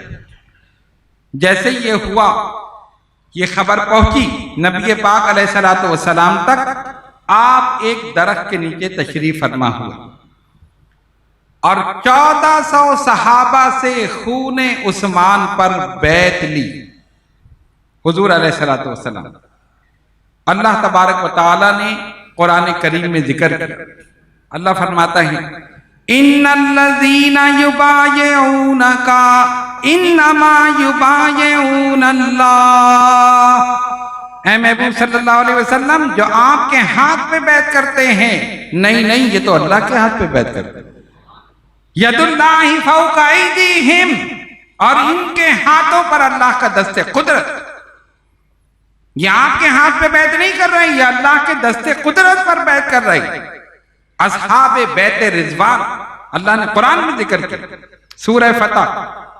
اب کیا ہوا؟ سرکار تشریف فرما ہوئے، ایک صحابی آئے بیعت کی، دوسرے آئے بیعت کی، تیسرے آئے بیعت کی۔ جب سب بیعت کر چکے، اب نبی پاک علیہ الصلوۃ والسلام نے فرمایا سنو، یہ میرا ہاتھ ہے، یہ عثمان کا ہاتھ ہے، یہ میرا ہاتھ ہے، یہ عثمان کا ہاتھ ہے، اور یہ عثمان کی طرف سے بیعت ہو رہی۔ اپنے دست مبارک کو حضرت عثمان غنی رضی اللہ تعالیٰ عنہ کا ہاتھ قرار دیا۔ اور غور کرو، جس وقت حضور علیہ الصلوۃ والسلام نے اپنے دست مبارک کو حضرت عثمان غنی رضی اللہ تعالیٰ عنہ کا ہاتھ قرار دیا، اسی وقت اللہ نے سرکار کے دست مبارک کو اپنا دست قدرت قرار دیا۔ ان الذین یبایعونک انما یبایعون اللہ ید اللہ فوق ایدیہم۔ اے محبوب، جو آپ کے ہاتھ پہ بیعت کرتے ہیں، نہیں یہ تو اللہ کے دست قدرت پر بیعت کرتے ہیں، اور ان کے ہاتھوں پر اللہ کا دست قدرت۔ پتہ یہ چلا کہ جو حیثیت نکاح نبوت میں حضرت عثمان کے ہاتھ کی تھی، بلکہ یوں کہا جائے جو حیثیت نکاح الوہیت میں حضور علیہ الصلوۃ والسلام کے دست مبارک کی تھی، وہی حیثیت نکاح نبوت میں حضرت عثمان رضی اللہ تعالیٰ عنہ کے ہاتھ کی تھی۔ سرکار نے فرمایا نا، یہ میرا ہاتھ ہے، یہ عثمان کا ہاتھ ہے۔ حضور نے اپنے ہاتھ کو حضرت عثمان غنی رضی اللہ تعالیٰ عنہ کا ہاتھ قرار دیا، اور اللہ نے فرمایا محبوب یہ آپ کا دست مبارک نہیں، میرا دست قدرت ہے۔ اللہ نے اپنا دست قدرت قرار دیا۔ صحابہ نے عرض کی یا رسول اللہ صلی اللہ علیہ وسلم، عثمان تو طواف کعبہ کے مزے لوٹ رہے ہوں، ان کو اتنے دن ہو گئے نا آئے نہیں واپس، وہ تو خوب طواف کر رہے ہوں گے، اور ہم یہاں بیٹھے ہیں۔ آقا نے فرمایا عثمان میرے بغیر طواف نہیں کرے گا۔ کتنا اعتماد تھا اپنے غلام پر، عثمان میرے بغیر طواف نہیں کرے گا۔ ادھر کافروں نے کہا عثمان تم چاہو تو طواف کر لو، مسلمانوں کے لیے اجازت نہیں ہے، محمد صلی اللہ علیہ وسلم کے لیے اجازت نہیں ہے، ہاں تم یہاں پر آ گئے ہو، تم چاہو تو طواف کر لو۔ ادھر سرکار نے فرمایا عثمان میرے بغیر طواف نہیں کرے گا۔ کافروں نے کہا عثمان تم طواف کر لو، کہا میں اپنے آقا کے بغیر طواف نہیں کروں۔ کیوں؟ چاہتے تو کر سکتے تھے نا، کافروں کی طرف سے اجازت تھی، کر لیتے۔ کیوں کر لیتے؟ وہ جانتے تھے جن کی وجہ سے طواف ملا، جب وہ نہیں تو پھر طواف کس بات کا؟ پھر طواف کیسا؟ ارے طواف انہی کی وجہ سے تو ملا، بیت اللہ کو عظمت انہی کی وجہ سے تو ملی، یہ منی، یہ عرفات، یہ مزدلفہ، یہ ساری چیزیں، یہ حج، یہ عمرہ، یہ سب ملا ہے تو رسول کے دل قدم سے ملا ہے۔ اگر وہی نہیں ہے تو طواف کا مزہ کیا ہے؟ اسی لیے تو اعلیٰ حضرت امام اہل سنت نے فرمایا تھا ہوتے کہاں خلیل و بنا کعبہ و منا، ہوتے کہاں خلیل و بنا کعبہ و منا، لولاک والے صاحبی سب تیرے در کے۔ یا رسول اللہ یہ سب آپ ہی کے در سے ملا، نہ منا ہوتا، نہ عرفات ہوتا، کوئی چیز نہ ہوتی اگر آپ تشریف نہ لاتے۔ آپ کے دم سے تو سب کچھ ہے۔ کتنی ہم آہنگی تھی دونوں میں، کتنی محبت تھی آقا اور غلام میں، کتنی محبت تھی حضرت عثمان اور رسول اللہ صلی اللہ علیہ وسلم میں، اور کتنا اعتماد تھا آقا کو اپنے غلام پر۔ فرمایا عثمان میرے بغیر طواف نہیں کرے گا، انہوں نے کہا میں اپنے آقا کے بغیر طواف نہیں کروں، بغیر اس کے۔ اچھا اب یہاں پر ایک بات قابل غور،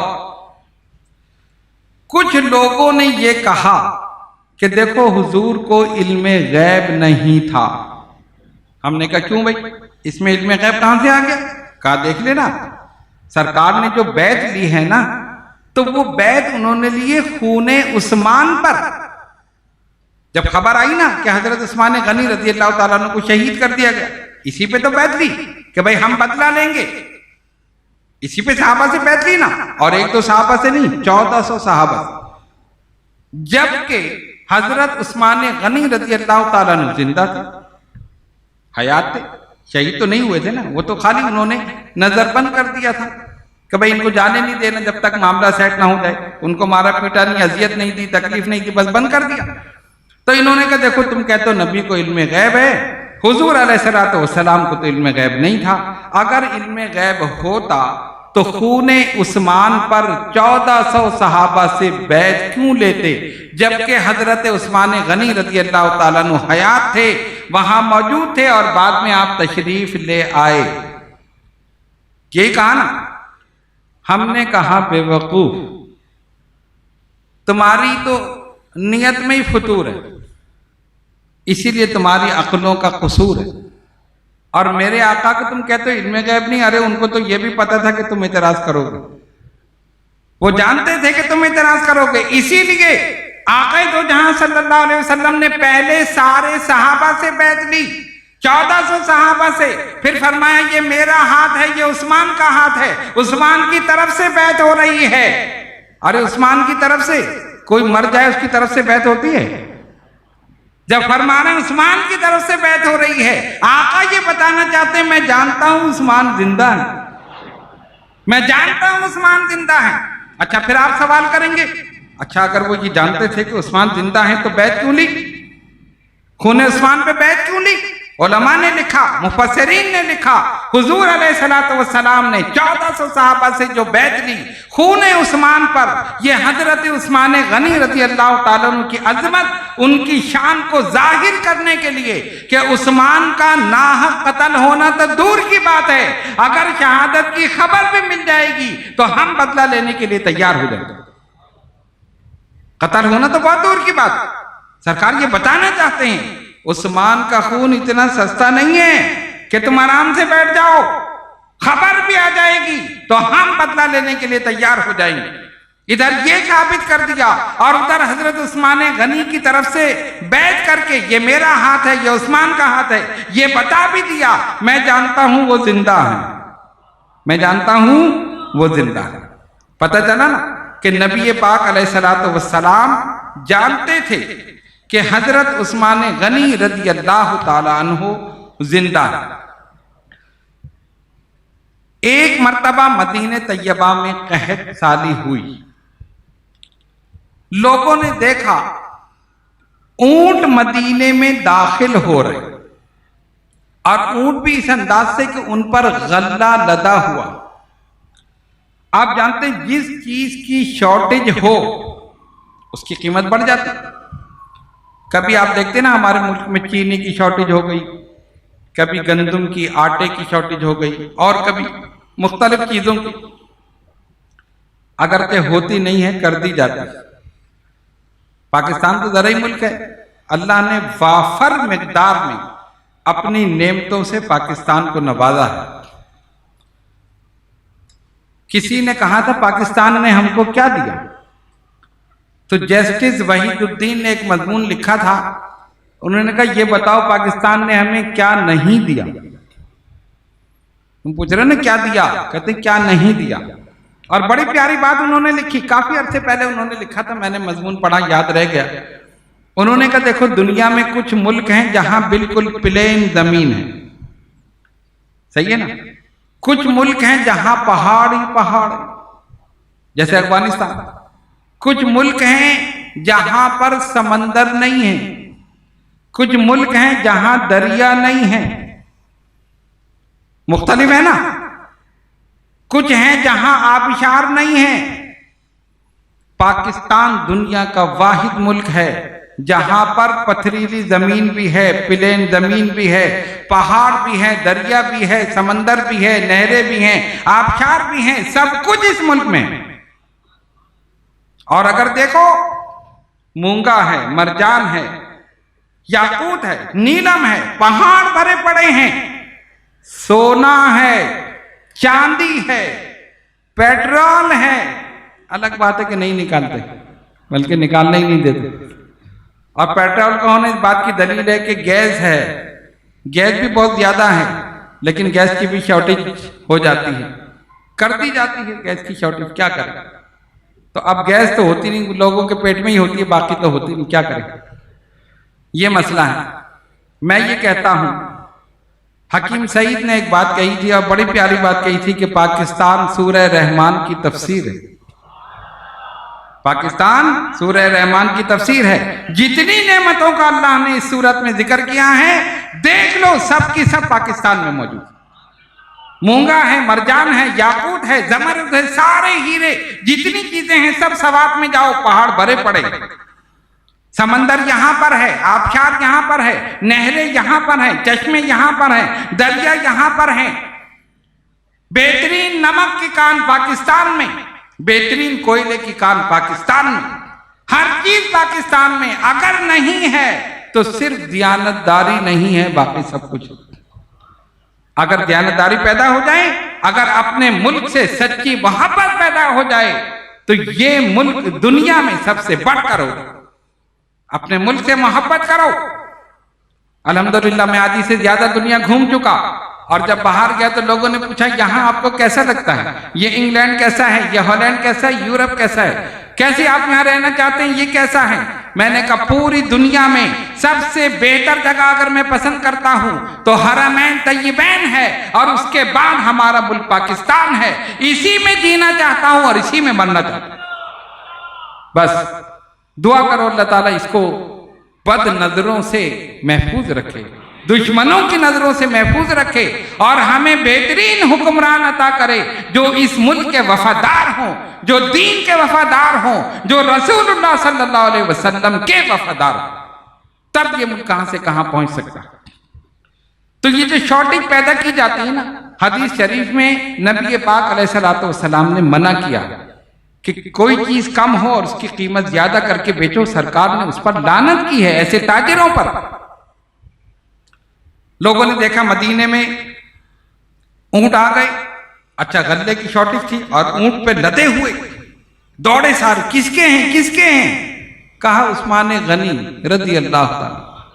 اچھا پہنچے حضرت عثمان کے پاس رضی اللہ تعالیٰ، انہوں نے کیا کہا؟ ان کا ارادہ یہ تھا کہ پہلے سے ہی ہم سودا کر لیں، یہ جتنے بھی اونٹ ہیں نا تاجروں کا طریقہ یہ پہلے سے لے لیں، پھر ہم دام بڑھا کر بیچتے رہیں گے۔ عثمان تمہارے اونٹ ہیں؟ ہاں میرے اونٹ ہیں۔ یہ جتنا غلہ یہ سب تمہارا؟ ہاں میرا۔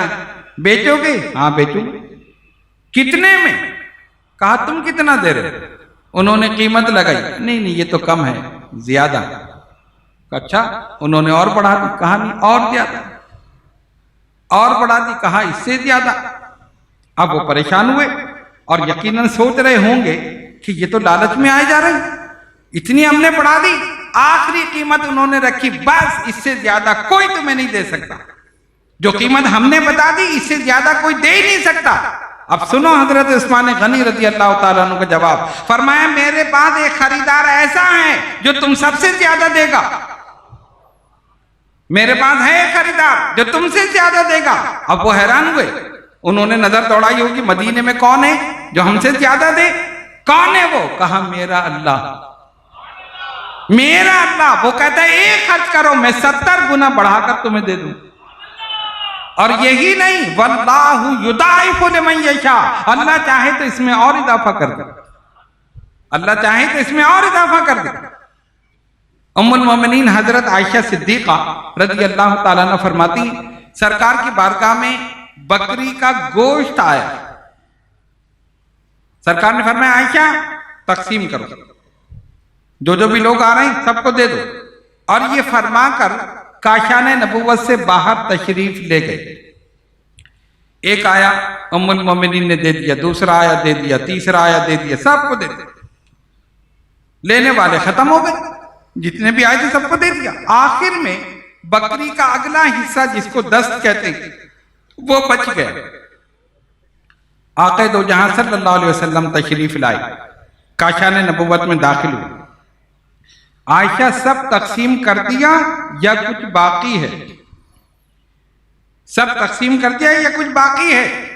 یا رسول اللہ صلی اللہ علیہ وسلم سب تقسیم کر دیا، یہ باقی ہے۔ جو اگلا حصہ بکری کا دست بچا ہوا تھا، ام المومنین نے کیا کہا؟ سب تقسیم کر دیا، یہ باقی ہے۔ اب اپنے آقا کی بات سنو، ام المومنین تو فرماتی ہیں سب تقسیم کر دیا یہ باقی ہے، نبی پاک علیہ السلام نے فرمایا نہیں، جو تقسیم کر دیا وہ باقی ہے، جو باقی ہے یہ کچھ نہیں۔ جو تم نے تقسیم کر دیا وہی باقی ہے، اور جو باقی ہے یہ کچھ نہیں۔ آقا یہ بتانا چاہتے ہیں اللہ کی راہ میں تم نے جو کچھ دیا ہے وہ باقی ہے، وہ یعنی تمہارے لیے محفوظ ہے، اور جو بچ گیا سمجھو یہ تو ختم ہو جائے گا۔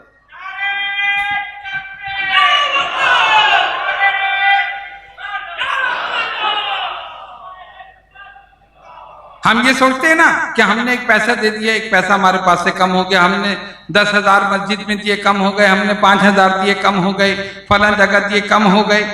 کم نہیں ہوئے، جتنا آپ نے دیا اللہ کا وعدہ ہے میں 70 گنا کر کے تمہیں لوٹا دوں۔ اور اللہ کی شان دیکھو، مال اسی کا ہے، مال ہمارا تو نہیں نا، حقیقی مالک وہی ہے، مالک حقیقی وہی ہے، رازق حقیقی وہی ہے، خالق حقیقی وہی ہے، مستعان حقیقی وہی ہے، مال اسی کا، اس نے ہمیں دیا، اپنا مال ہمیں دیا اور کہا میری راہ میں خرچ کرو۔ اپنا مال ہمیں دیا، کہا میری راہ میں خرچ کرو۔ جب ہم نے اسی کا دیا ہوا مال اس کی راہ میں خرچ کیا، اس نے اسی کو 70 گنا کر کے لوٹا دیا، 70 گنا کر کے لوٹا دیا۔ یہ تو ہماری بھول ہے کہ ہم سوچے کہ ہم نے 5,000 دے دیے تو ختم ہو گئے، 10,000 ختم ہو گئے، 20,000 ختم ہو گئے۔ ارے جتنا تم نے دیا اس کا حساب لگا لو، انشاءاللہ تعالیٰ وہ 70 گنا کر کے تمہیں واپس لوٹا دے۔ اس کی راہ میں خرچ کر کے تو دیکھو۔ تو آپ نے کیا فرمایا؟ میرے پاس ایک خریدار ہے، اور وہ کون ہے؟ میرا اللہ ہے، تم سے زیادہ دے گا۔ وہ سب کے سب مایوس ہو گئے۔ وہ تو آئے تھے اس لیے کہ ہم خرید لیں اور اس کے بعد اس کو خوب مہنگا کر کے بیچیں۔ نہیں، میں نہیں کر سکتا۔ اور جب وہ چلے گئے، عثمان غنی رضی اللہ تعالیٰ نے فرمایا جتنا بھی غلہ ہے یہ عام مسلمانوں کے لیے فری، کوئی قیمت آپ نے نہیں لی، ایک پیسہ ان سے نہیں لی۔ ایک صحابی نے آپ سے 35,000 درہم قرض لیا، ادا کرنے میں تاخیر ہو گئی۔ ظاہر حالات آدمی کے ایک جیسے نہیں رہتے، کوئی شکوہ نہیں، کوئی شکایت نہیں، اللہ تعالیٰ نے آپ کو بہت مان دیا تھا، اور آپ جانتے تھے کہ ان کی حیثیت ایسی نہیں ہے، اس لیے مطالبہ بھی نہیں کیا۔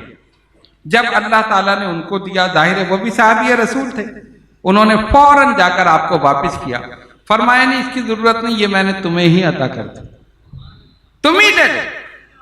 حضرت علی شیر خدا رضی اللہ تعالیٰ عنہ نکاح کی تیاری کے لیے اپنی زرہ لے کر بازار میں آئے، راستے میں حضرت عثمان سے ملاقات ہو گئی۔ علی کہاں جا رہے ہیں؟ کہا یہ زرہ فروخت کر کے نکاح کا انتظام کروں گا، جو پیسے ملیں گے، میرے پاس پیسے نہیں ہیں۔ سرکار نے فرمایا یہ زرہ بیچ تو انتظام کر لو۔ کتنے کی بیچیں گے؟ کہا اتنے کی، رقم دے دی۔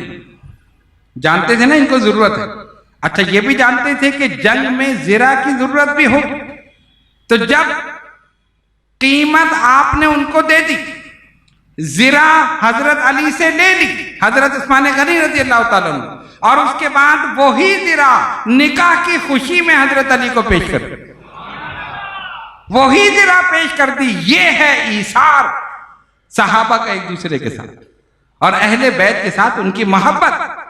حضرت عثمان غنی رضی اللہ تعالیٰ عنہ نے کتنے ایسے واقعات تھے کہ آپ نے اپنا مال خرچ کیا اور اللہ تعالیٰ نے دگنا مال دیا۔ ایک دن نبی پاک علیہ السلام تشریف فرما ہے، 3 دن گزرے کہ کاشانہ نبوت میں چولہا نہیں جلا، 3 دن ایک ساتھ گزرے۔ چولہا نہ جلنے کا مقصد آپ سمجھتے ہیں؟ کھانے پینے کی کوئی چیز نہیں ہے، کوئی ایسی چیز نہیں کہ پکائیں کچھ کھائیں۔ تیسرا دن ہوا، حضرت عثمان غنی رضی اللہ تعالیٰ عنہ کو کسی نے بتایا خاندان نبوت نے 3 دن سے کچھ نہیں کھایا، چولہا نہیں جلا۔ آپ کی آنکھوں سے آنسو جاری ہو۔ اسی وقت بازار گئے، وہاں سے کھانا لیا، چیزیں پکوائیں، فروٹ لیے، بہت ساری کھانے پینے کی چیزیں لے کر بارگاہ رسالت صلی اللہ علیہ وسلم میں پہنچے۔ حضور میری طرف سے یہ ہدیہ قبول کر لیں، حضور میری طرف سے یہ تحفہ قبول کر لیں۔ آج بھی ان کے ساری کے ساتھ ادب کے ساتھ پیش کر دیا۔ خاندان نبوت نے کھایا، حضرت عثمان کو دعائیں دی۔ ایک مرتبہ نہیں، کئی مرتبہ ایسا ہوا کہ حضرت عثمان غنی رضی اللہ تعالیٰ عنہ نے اس طرح کیا۔ اپنے دور خلافت میں ازواج مطہرات کا وظیفہ باقی صحابہ کے دور سے دگنا کر دیا۔ حضرت عثمان غنی رضی اللہ تعالیٰ، اور آپ کا معمول یہ تھا کہ دن کے وقت خلافت کے کاموں میں مصروف رہتے اور رات کا اکثر حصہ عبادت میں گزارتے۔ پورے ہفتے میں اکثر دن روزے دار رہتے، اور جب روزے سے نہ ہوتے تب بھی اتنا قلیل کھاتے کہ زندگی کی رمق باقی رہے، بہت کم کھانا استعمال کرتے تھے۔ 24 ہجری میں مجلس شورا کے انتخاب سے آپ مسند خلافت پر رونق افروز ہوئے۔ 24 ہجری 12 سال آپ کی مدت خلافت ہے، 12 سال آپ نے مسند خلافت کو رونق بخشی، اور آپ کے دور حکومت میں کثیر تعداد میں شہر جو تھے وہ فتح ہوئے اور حدود اسلامی میں، حدود سلطنت میں داخل ہوئے۔ ہر جگہ عمال، وزراء، گورنر یہ سب آپ نے مقرر کیے، اور خود ان کی نگرانی فرماتے تھے، حج کرتے تھے اور خود امیر حج بن کر جاتے تھے، لوگوں کی دیکھ بھال کرتے تھے۔ کسی حاجی کو کوئی تکلیف تو نہیں، رہنے میں، سہنے میں، کھانے میں، پینے میں، ہر چیز کا اہتمام، باوجود یہ کہ خود امیر المومنین تھے، کثیر تعداد میں خادم تھے، لیکن اپنا کام خود کرتے تھے۔ نبی پاک علیہ الصلوۃ والسلام سے اتنی سچی محبت تھی کہ جس ہاتھ سے سرکار سے بیعت کی اس ہاتھ کو کبھی نجاست میں نہیں ڈالا کہ میں نے یہ ہاتھ حضور کے ہاتھ سے مس کیا تھا، میں نے بیعت کی تھی۔ سخی اتنے تھے کہ جو بھی آپ کے دربار میں آیا آپ نے اس کو بھرپور دے دیا، اور حضور علیہ الصلوۃ والسلام خود بھیجتے تھے، جاؤ عثمان کے پاس، اور جس کا سنا کہ نبی پاک علیہ الصلوۃ والسلام نے بھیجا ہے، آپ نے بھرپور طریقے سے اس کی مدد کی، کپڑوں سے، کھانے سے، پینے سے، جو کچھ اس نے مانگا آپ نے بلا چونچرا دے دیا۔ اس لیے میرے آقا نے اس کو میرے پاس بھیجا، اسی لیے اللہ تعالیٰ نے آپ کے مال میں بڑی برکت عطا کی تھی، اور بہترین تاجر تھے۔ جب بھی تجارت کے لیے جاتے تھے گویا مٹی میں ہاتھ ڈالتے تو وہ سونا بن جاتا۔ نبی پاک علیہ الصلوۃ والسلام کی دعائیں آپ کے ساتھ تھیں، حضور کی بشارتیں آپ کے ساتھ تھیں، آپ کی دیانت داری تھی، امانت داری تھی، صداقت تھی، امانت تھی، دیانت تھی، یہ ساری چیزیں مل کر جس شخص میں جمع ہو گئی اس کا نام عثمان غنی رضی اللہ تعالیٰ۔ حضرت مرہ بن کعب رضی اللہ تعالیٰ عنہ فرماتے ہیں، ہم نبی پاک علیہ الصلوۃ والسلام کی بارگاہ میں موجود تھے، ایک آدمی کپڑا اوڑے ہوئے سامنے سے گزرا، جیسے چادر لوگ اوڑھتے نا، ایسے اوڑھ کر سامنے سے گزرا۔ آقا نے فوراً اشارہ کیا، فرمایا لوگوں سنو، جس وقت فتنے پیدا ہوں گے یہ گزرنے والا ہدایت پر ہوگا۔ جب فتنے پیدا ہوں گے یہ گزرنے والا ہدایت پر ہوگا۔ کہتے ہم نے پلٹ کر دیکھا تو عثمان غنی رضی اللہ تعالیٰ، یہ پہلے سے بشارتیں مل رہی، نبی پاک علیہ الصلوۃ والسلام نے پہلے سے بشارتیں دے دی۔ حضور علیہ الصلوۃ والسلام نے فرمایا عثمان، اللہ تمہیں ایک قمیض پہنائے گا، لوگ اسے اتارنے کی کوشش کریں گے لیکن تم اسے نہیں اتارنا۔ اس قمیض سے مراد خلافت تھی۔ سرکار کا اشارہ تھا آخری دور کے متعلق، جب آپ کی خلافت کا آخری دور تھا، جس طرح کہ ہم نے کل آپ کے سامنے یہ بیان کیا تھا کہ نبی پاک علیہ الصلوۃ والسلام نے حضرت عمر رضی اللہ تعالیٰ عنہ کے لیے فرمایا تھا، عمر تمہاری ذات فتنوں پر تالا ہے، تالا لگاتے ہیں دروازہ بند کر دیتے ہیں، تمہاری ذات فتنوں پر تالا ہے۔ اور جب آپ کی شہادت ہوئی صحابہ نے کہا فتنوں کا تالا ٹوٹ گیا، اب دیکھو فتنے پیدا ہوئے، جب ہی سے فتنے پیدا ہونا شروع ہو گئے۔ آپ کا ابتدائی دور امن سے گزرا، کافی فتوحات ہوئیں، 12 سال آپ نے عدل اور انصاف کے ساتھ، دیانت داری کے ساتھ مسند خلافت پر رونق افروز رہے، اس کو زینت بخشی، اور اپنے پیش رو خلفاء حضرت ابو بکر اور حضرت عمر رضی اللہ تعالیٰ عنہما ان کے نقش قدم پر چلتے ہوئے رعایا کی خبر گیری بھی کرتے رہے، دیگر اصلاحات بھی کی، حدود سلطنت کو شرق سے غرب تک، جنوب سے شمال تک آپ نے پہنچایا۔ لیکن پھر فتنے جو پیدا ہو چکے تھے انہوں نے آہستہ آہستہ سر اٹھایا۔ وجہ یہ ہوئی کہ آپ نے ایک شخص کو ایک علاقے پر گورنر بنا کر بھیجا، اور جب گورنر بنا کے بھیجتے تھے تو حکومت کی طرف سے ایک لیٹر ہوتا ہے کہ اس علاقے پر اس آدمی کو بھیجا جاتا ہے، اور جس علاقے کی طرف بھیجا جاتا ہے وہاں جو بھی حکومت ہو، یعنی جو بھی گورنر ہو، جو وہاں کا بڑا ہو، وہ جا کر اس کو لیٹر دکھائے گا، اس میں لکھا ہوگا کہ بھئی خلیفہ وقت نے مجھے بنایا ہے، تو وہ فوراً خود ہٹ کر اس کو بنا دے گا۔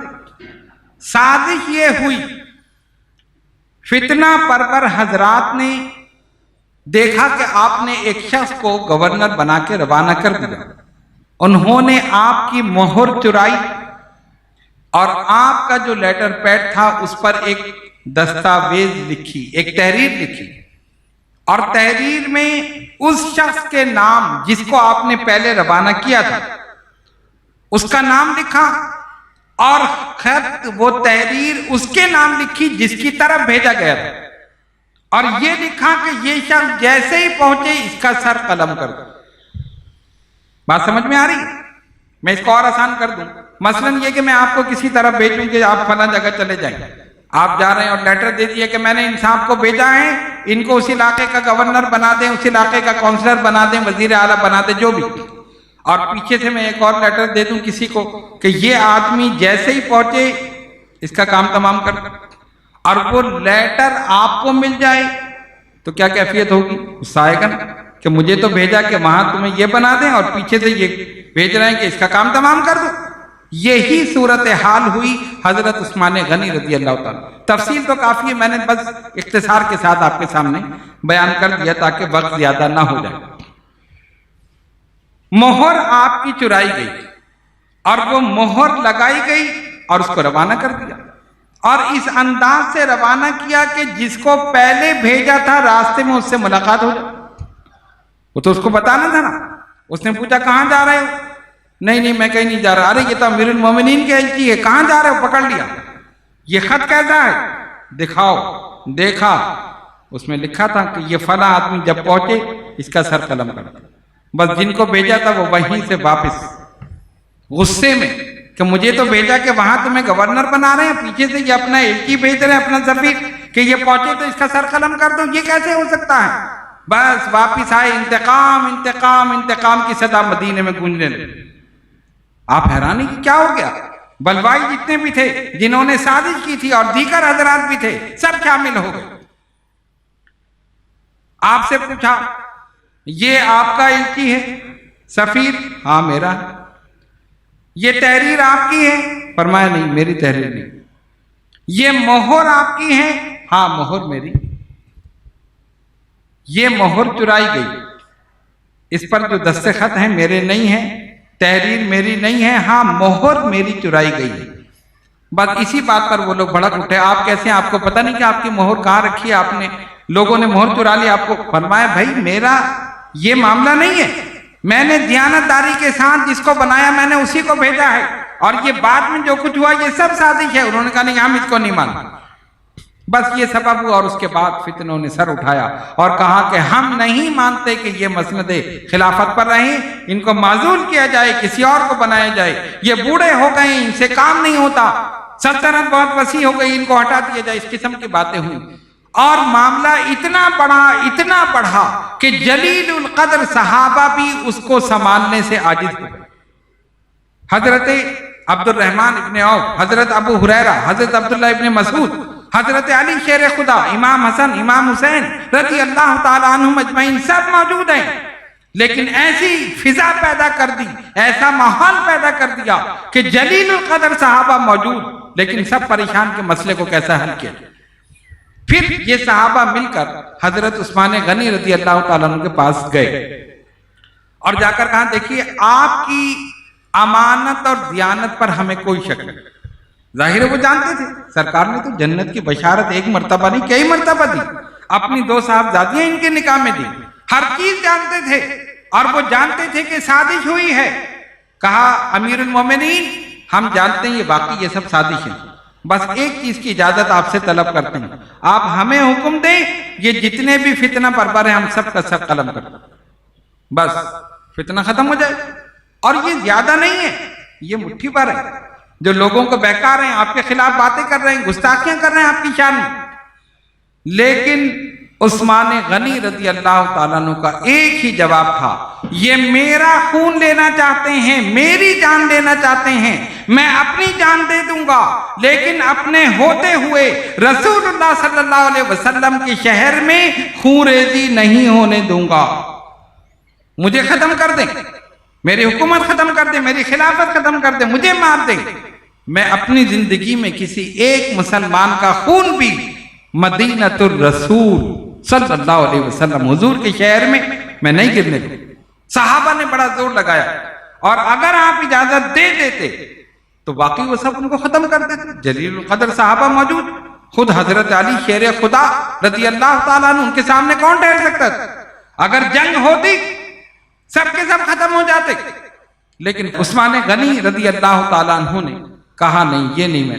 صحابہ نے جب کافی زور دیا اور آپ نے انکار کیا تو وہ سب کے سب مایوس ہو کر واپس آ گئے، اور ادھر ان کی شورشیں سازشیں ہنگامہ آرائی بڑھتی رہی، اتنی بڑی کہ آپ کے گھر کا محاصرہ کر لیا۔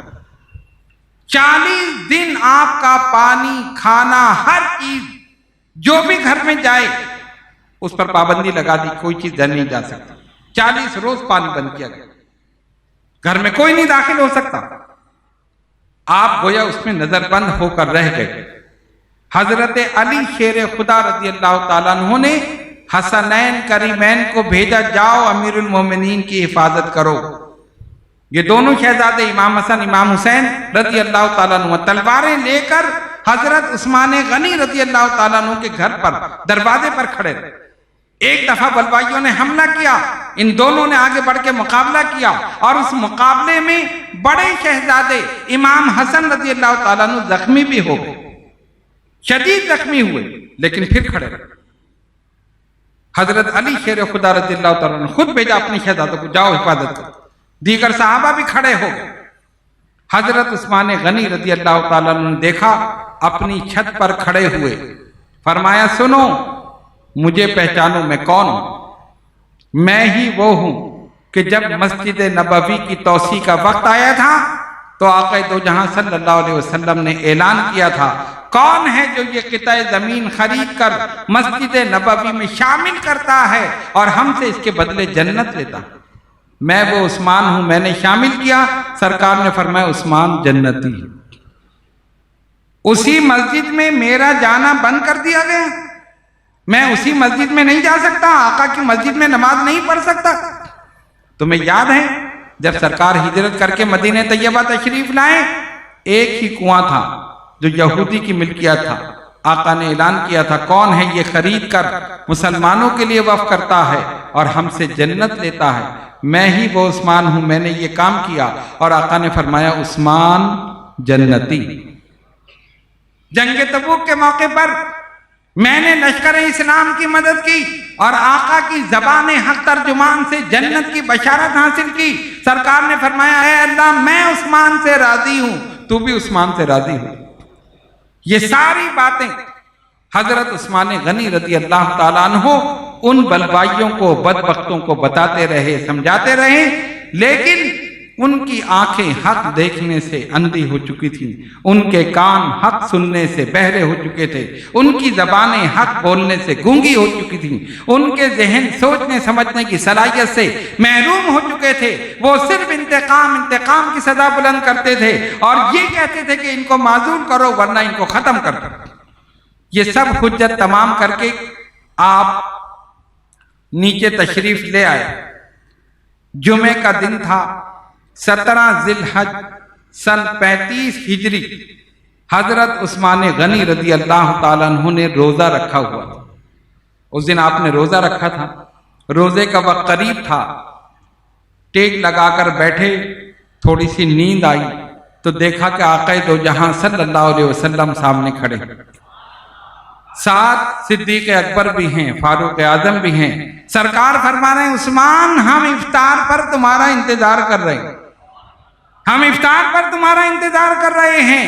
جیسے ہی آنکھ کھلی بے چین ہو گئے، شوق شہادت سے سرشار تھے، سمجھ گئے کہ اب شہادت کا وقت قریب ہے، آقا انتظار کر رہے ہیں، افطار کا وقت قریب ہے۔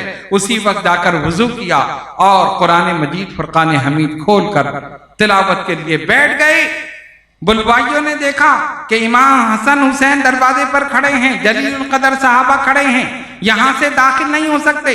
وہ برابر کے مکان میں داخل ہوئے، وہاں سے دیوار توڑ کر حضرت عثمان غنی رضی اللہ تعالیٰ عنہ کے گھر میں داخل ہوئے۔ صرف آپ کی اہلیہ تھیں اور آپ تنے تنہا تھے۔ انہوں نے وار کیا، اہلیہ نے ہاتھ آگے کیا، ان کی انگلیاں کٹ گئیں۔ اس کے بعد ایک بدبخت آگے بڑھا، اس نے آپ کی داڑھی پکڑ کر کھینچی، دوسرے نے سر کے بال کھینچے اور سر پر ایک لوہے کی سلاخ ماری جس سے خون کا فوارہ نکلا۔ اللہ کا قرآن عثمان غنی کے خون سے رنگین ہو گیا، اور خون جس آیت پر گرا فَسَيَكْفِيكَهُمُ اللَّهُ وَهُوَ السَّمِيعُ الْعَلِيمُ، اس کے معنی یہ ہے تمہارے لیے تمہارا اللہ کافی ہے، وہ سننے والا بھی ہے، وہ جاننے والا بھی۔ خالق کائنات یہ بتانا چاہتا تھا عثمان فکر نہ کرو، یہ بدبخت ظالم تمہارے ساتھ جو ظلم و ستم کر رہے ہیں، تمہارا رب تمہارے لیے کافی ہے، وہ جانتا بھی ہے اور وہ دیکھ بھی رہا ہے تمہارے ساتھ کیا ہو رہا ہے۔ اللہ کا قرآن رنگین ہوا۔ اس کے بعد ایک بدبخت آپ کے سینے پر سوار ہوا اور نیزے کے پہ ہموار کیے، اور ذوالنورین کی شمع حیات گل ہو گئی۔ اِنَّ لِلَّهِ وَإِنَّ إِلَيْهِ راجعون۔ آپ اپنے آقا کے دربار میں پہنچ گئے۔ میرے آقا صلی اللہ علیہ وسلم نے فرمایا جس کی شہادت جہاں پر ہوئی وہی جگہ اس کی گواہی دے گی۔ کسی کی شہادت کی گواہی مسجد نبوی کے محراب اور منبر دیں گے، کسی کی شہادت کی گواہی کربلا کا میدان دے گا، کسی کی شہادت کی گواہی بدر اور احد اور حنین اور خندق کے میدان دیں گے۔ ارے عثمان غنی کی باری آئے گی، اللہ کا قرآن آگے بڑھ کر ان کی شہادت کی گواہی دے گا۔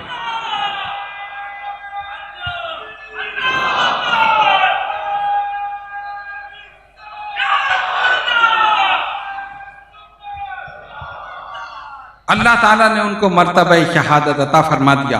اسی لیے کسی نے لکھا شہادت آخری منزل ہے انسانی سعادت کی، وہ خوش قسمت ہے مل جائے جنہیں دولت شہادت کی۔ شہید ستارے فانی میں ہمیشہ زندہ رہتے ہیں، زمین پہ چاند تاروں کی طرح تابندہ رہتے ہیں، زمین پہ چاند تاروں کی طرح تابندہ رہتے ہیں۔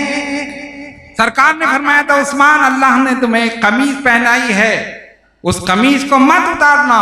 فرمایا اس سے مراد خلافت ہے، یہ لوگ کتنی کوشش کر لیں لیکن میں دستبردار نہیں ہوں گا، میں اپنی وجہ سے کسی ایک مسلمان کا خون مدینہ طیبہ میں نہیں گرنے دوں گا۔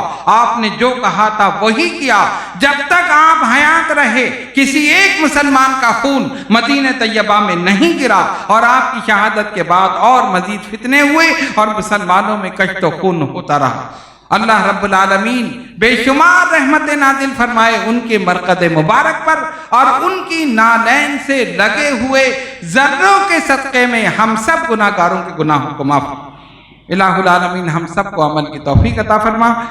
کل انشاءاللہ تعالی حضرت علی شیر خدا رضی اللہ تعالیٰ عنہ کی بارگاہ میں ہدیہ عقیدت اور محبت پیش کریں گے۔ آپ حضرات تشریف لاتے ہیں لیکن تاخیر، اگر ذرا جلدی تشریف لائیں تو جلدی بیان شروع ہوگا اور انشاءاللہ زیادہ بیان ہوگا۔ وما توفیق الا باللہ العلی العظیم۔